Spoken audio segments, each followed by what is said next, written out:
I haven't filed my taxations in India. You can hope that you don't end up receiving a notice. It's a huge benefit that NRIs get, that they do not have to report. NRIs have to pay taxes beyond 3 lakhs. I don't have any Indian income. Do I still need to file my ITR? If an NRI is holding a credit card in India, if they hold a property in India, again, they have PAN card is just a document for financial transactions. It is not a citizenship proof. You're not allowed to invest in agricultural properties in India. NRI is located in, say, Germany or Netherlands, right?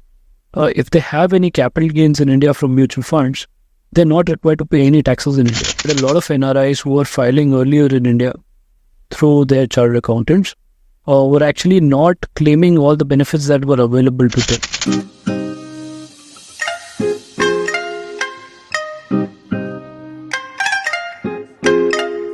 Hello everyone, welcome to another episode of Staying Indian, the NRI podcast.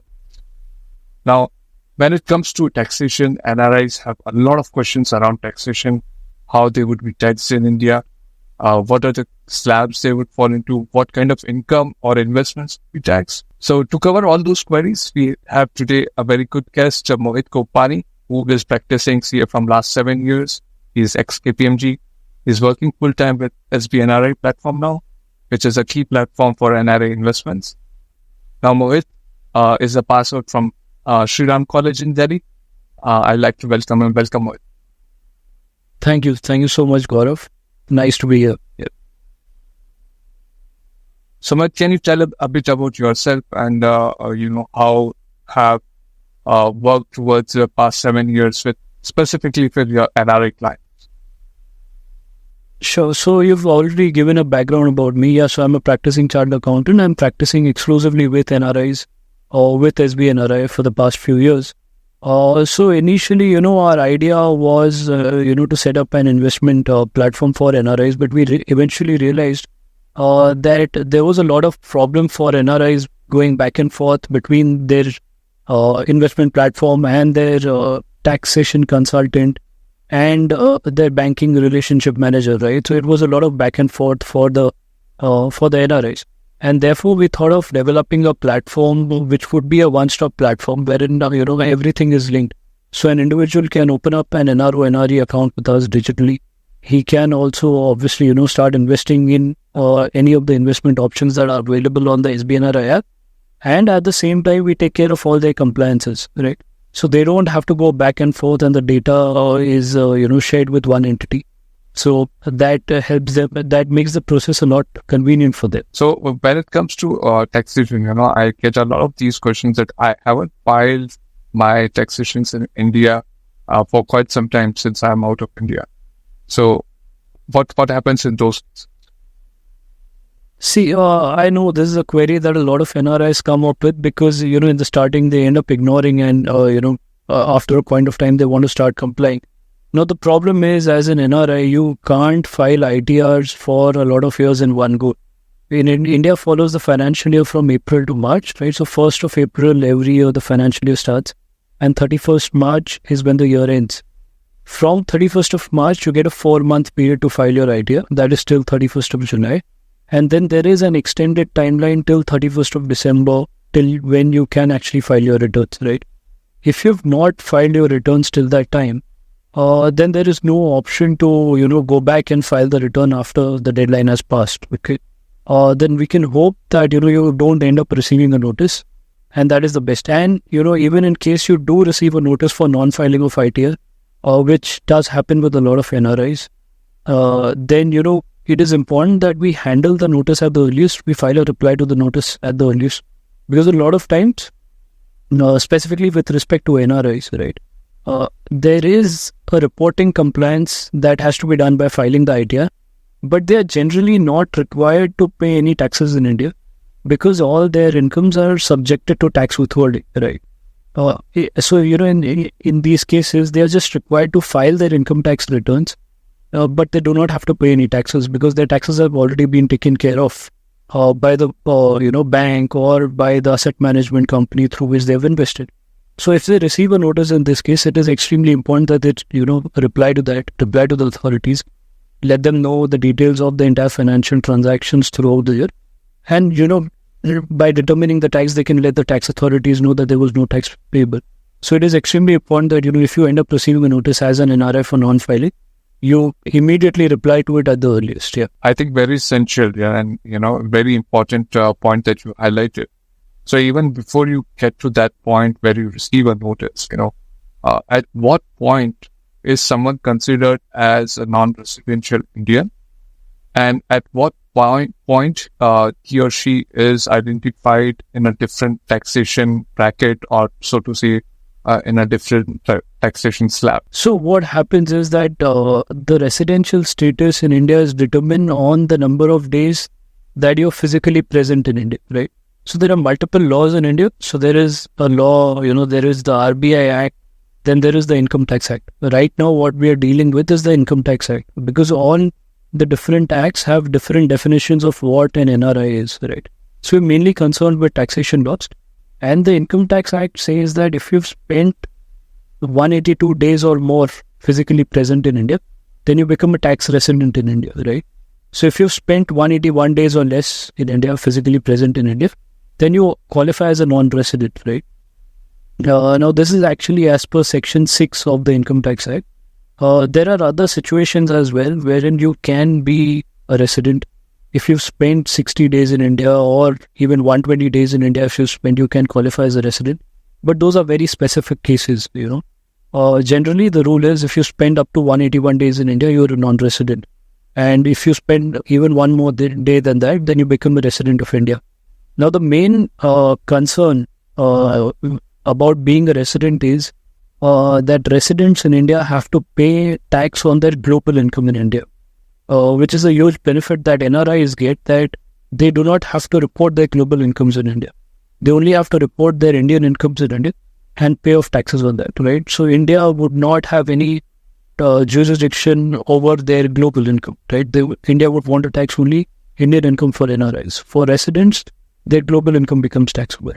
So that is the major difference. Apart from that, the taxation rates, the slab rates, or even the capital gain tax rates are pretty similar for NRIs as well as residents, right? So the main advantage is that as an NRI, you don't have to report your foreign income in India. And apart from that, residents also get a benefit of a rebate. So, if your income is up to 7 lakhs in India, then they don't have to pay any taxes. This for residents. NRIs have to pay taxes beyond 3 lakhs. So if their income exceeds 3 lakhs, then they have to pay taxes, whatever income they've generated beyond 3 lakhs. But generally, the tax rates are actually much, much lower as compared to foreign countries. So, India starts with a tax rate of just 5% and then it goes to 10%.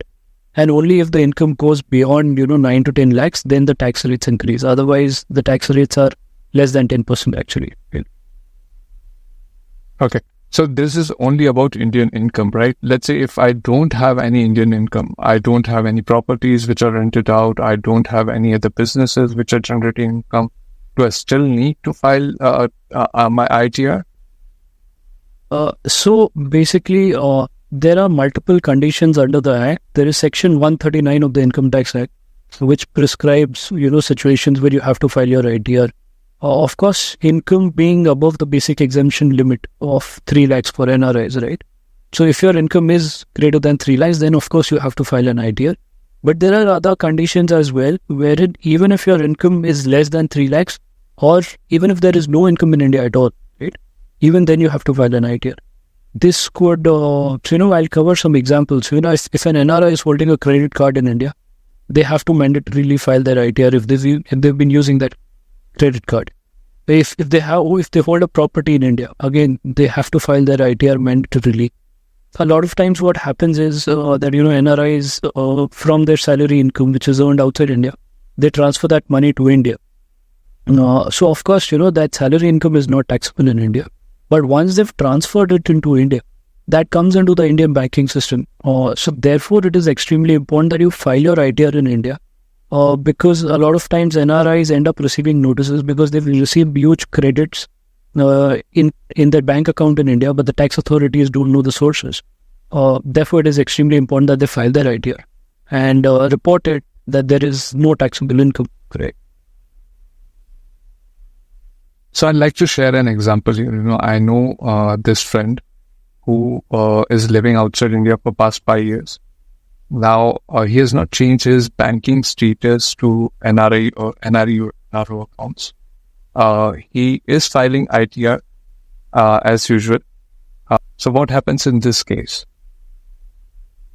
See, as such, this is a situation that a lot of NRIs face because specifically when working with public sector banks, right?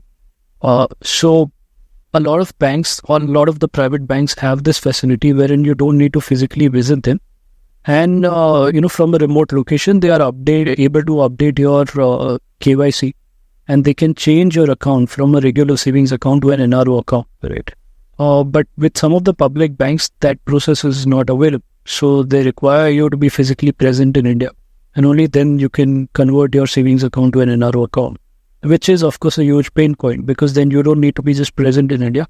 You also have to be physically present in that particular city where you have your account, with a particular branch. So in these cases, it is okay if you've not been able to convert the regular savings account to an NRO account. But it is strongly advised that, the ITR filings should still be done as a non-resident, right? This query comes up to us as well a lot of times that, if the bank account is a regular savings account and if I file my ITR as a non-resident, then will I end up receiving a notice? The answer is no to that because your residential status, as I mentioned earlier, is determined on the basis of number of days that you've spent in India, physically present in India. So if you've been outside India, then you are a non-resident, and you're required to file your ITR as a non-resident, right? Even though you're operating a regular savings account. And in these cases, what opinion we give to our users is that, stop operating that account on a regular basis, right? Open up an NRO, NRE account with an alternative bank and start using that account for your financial transactions in India, okay? Even if you can't convert your savings account to an NRO account, just stop using it, keep it dormant, and whenever you come back to India, you can then convert it and then start using it again. Yeah. No, definitely makes sense and very logical. So can you tell me what are the different types of incomes that are taxed in India? See, basically, India would want to, of course, tax all the incomes that are arising in India. Some of the incomes are exempt. So basically, as an NRI, if you hold an NRE account, right, then whatever interest gets generated on the funds lying in the NRE bank account, those are not taxable in India, okay? Similarly, if you have an FCNR account, then even that interest that gets generated on the FCNR account is not taxable. But apart from that, all the incomes that get generated, we are mainly looking at interest incomes from funds lying in the bank, savings bank account or in FDs, or if the money has been invested into mutual funds or equity shares, then of course it gives rise to dividend income, or which could arise from equity shares or capital gains incomes, right? These are again taxable. Capital gains are taxable at a flat rate of 10% or 15% for equity capital gains. And debt capital gains are again chargeable at a higher rate. The rate varies depending on a case-to-case basis. And if NRIs hold a property and they've given it out on rent, then again the rental income is also taxable. Rental income is actually taxable at the slab rate, and so is interest. Interest income is also taxable at the slab rate.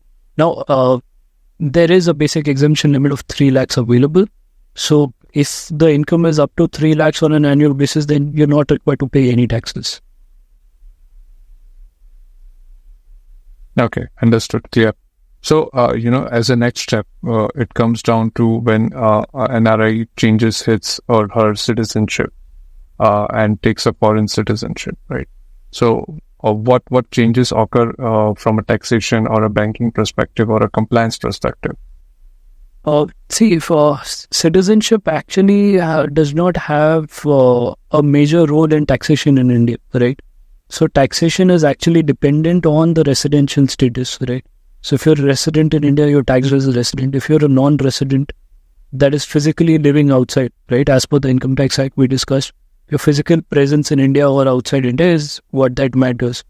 So the citizenship can change, and it doesn't really make a difference from a taxation point of view in India. The PAN card, which they'd obtained as an Indian citizen, has to be used the same way, right? The PAN number does not change. A lot of users actually, apply for a new PAN card, given that the citizenship has changed.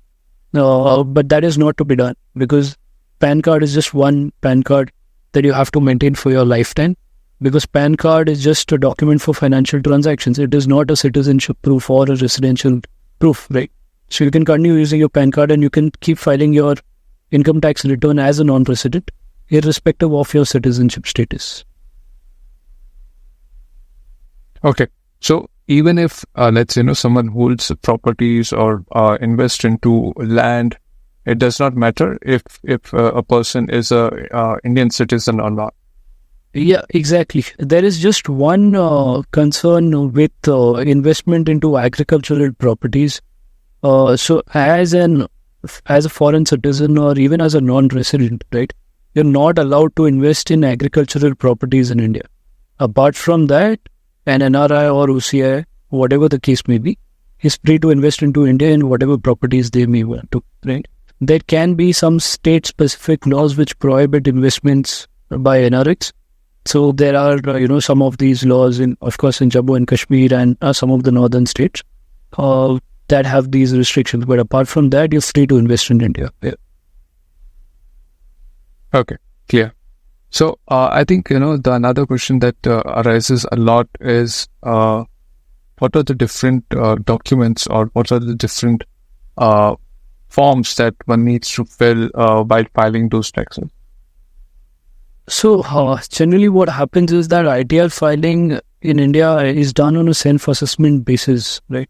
So you have to file your ITR yourself, and you are actually not required or not even allowed to submit any additional documents along with the ITR, right? So along with the ITR, you cannot submit any documentary evidences.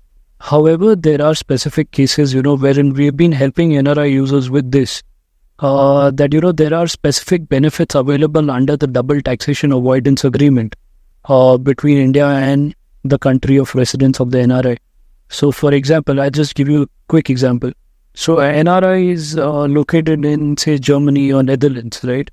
If they have any capital gains in India from mutual funds, they're not required to pay any taxes in India. They can get it completely exempted, right? So, for that, they have to submit a document which is called the tax residency certificate, right? So they have to give a proof from the German or Netherlands tax authorities that they are tax residents of Germany or Netherlands. And if they can submit that form along with the ITR or before the ITR actually, and then file their ITR, they can claim it as completely exempt their taxation in India. Yeah. Okay. So can you tell a bit more about country-specific laws when it comes to taxation? Like, a lot of NRIs are based out of US, Canada, then a lot of them are based in Australia. So are there different laws that govern these double taxation as you just mentioned? Yeah. So, of course, when, we have to file an income tax return in India, or we have to calculate the tax liabilities in India, we have to refer to the local Income Tax Act of India, and plus the double taxation avoidance agreement between India and the country of residence of that NRI. So if you're looking at tax implications for a US investor, then we have to look at the local India tax law and the India-US double taxation avoidance agreement. If you're looking at a US or say an Australian tax resident, then we have to look at the Indian tax laws along with the India-Australia double taxation avoidance agreement. So each agreement that India has around 85 to 90 agreements with multiple countries across the world. And each agreement is very different and because they cover each head of income, and the treatment could be different for every agreement, right? So they give specific treatment as to how will capital gain income be taxed, how will interest income be taxed. There could be exemptions, there could be benefits in such that it could not be exempted, but it could be taxed at a lower rate in India, right? So it varies from country to country. What we ask users is that, you reach out to us individually, because we can't remember the double taxation avoidance agreement of 90 countries by heart. So we ask them to schedule a one-on-one call separately with me, and then we look into their case, we look into what incomes are arising in India, And then we'll let them know the tax implications and the benefits, if any, under the double taxation avoidance agreement. Yeah. Okay. Very clear. I think that's good. And can you also tell me in what cases one can file his or her own taxes or ITRs, and in what cases he should consult a professional like you? So, India has actually been moving to a completely digital process for ITR filing, right? So right now, earlier there was an option of offline filing, but not right now. All the ITRs that get filed in India have to be done online, completely online, right? Through the income tax portal. Generally, to be honest, it can be done by anyone. Any NRI can actually file it himself. But it is always advisable that you reach out to a tax consultant. You can reach out to us at any point of time. The reason being, we've encountered a lot of cases wherein, NRIs file for themselves, but there is some mistake. They end up making some small mistake, A lot of NRIs, they end up making this mistake that they file their ITR as a resident, right? And then suddenly their global income becomes taxable in India, okay? So that is something that they should avoid. They end up reporting incomes which are not even taxable. They end up reporting those. So basically, the income tax return form is a technical form, right? And there could be errors in filing that. And those errors could lead to significant tax liabilities and penalties. And then getting that situation corrected is extremely complicated. So it is, as a general rule, it is always advisable that you reach out to a tax consultant, get it filed through someone who knows the nuances of filing an income tax return in India. Only if you have prior experience of filing an ITR yourself, then you can try it. But always advisable that you reach out to a tax consultant and get it done. Yeah. Okay, so this is another live example that I'd like to ask you. One of my friends used to get his tax filed by some consultant, which was doing it for years for their family. And now he changed his CA and found out that there were a lot of mistakes made by filing those returns. What happens in those cases? See, this is true because a lot of times,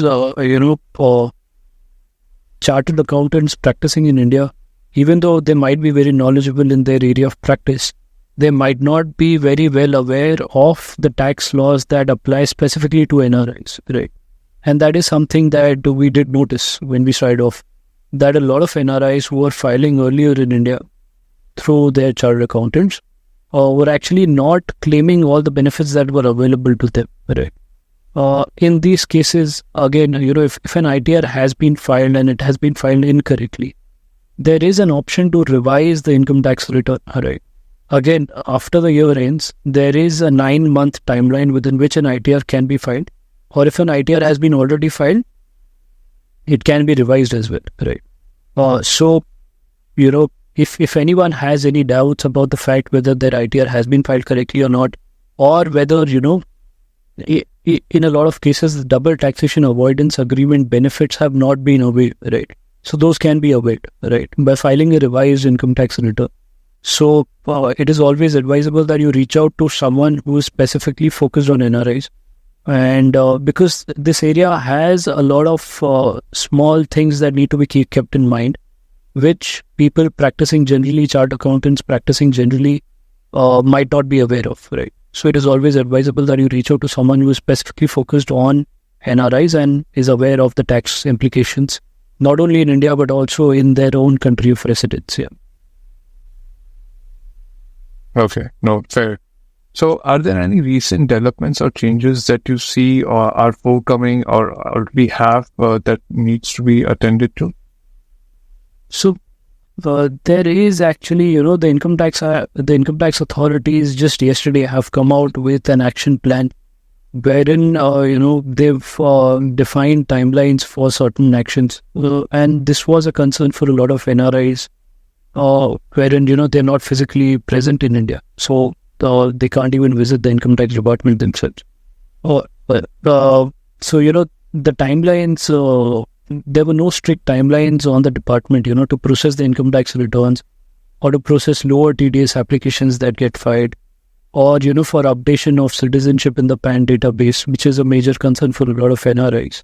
But yeah, so this was a major concern, that the department was not acting on time. So just yesterday, the income tax authorities have come out with an action plan wherein they've defined timelines, to make it more convenient for NRIs and for the general public, for general residents as well. Yeah. Now, apart from that, there is, of course, one difficult rule for NRIs, which says that, even if they do not have any income taxable at the slab rate, and if they have just capital gains, which happens with a lot of NRIs, because most of their investments are into, the stock market or mutual funds. So any income that they generate throughout the year is just capital gains income and no other income, So for residents in India, they get the basic exemption slab rate, which is available even against capital gains incomes. That is not the case for NRIs. So even if an NRI has just 2 lakh of capital gains income and no other income in India, he still has to pay taxes on that 2 lakh of capital gain, because the basic exemption limit of 3 lakhs is available against other incomes like dividends, rentals, interest, but it is not available against capital gains. So that is a pretty significant point for NRIs. And we are hoping that the tax authorities will change that. But as of now, it hasn't been changed yet. Yeah. Okay. Yeah. So any kind of final tips that you'd like to share with the audience? Yeah. So, as I discussed, for a lot of NRIs, their PAN cards had actually become inoperative, right? So what happened was, there are a lot of people who were, when physically present in India, they had applied for a PAN card as an Indian resident, right? And then they eventually moved out of India. And these people do not have Aadhaar, because Aadhaar came just about in around 2011, 2012.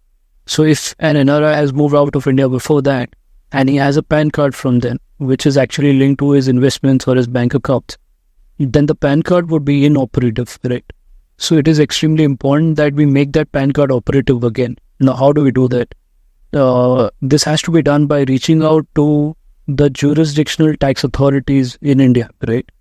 And getting the citizenship updated in the PAN database, or their residential status updated in the PAN database. This does not mean that they have to get a new PAN card or anything. The PAN number always remains the same. But to make that PAN card operative again, and because they don't have an Aadhaar, otherwise PAN card can be made operative by linking it with the Aadhaar card, right? Because NRIs do not have Aadhaar card, a lot of them do not have Aadhaar card. So they have to reach out to the jurisdictional tax officer and get their residential status updated in the PAN database. This is extremely important. This has to be done. And this is an offline process. There is no online facility for this. So, because unless the PAN card is operative, they cannot get their refunds credited into their bank account.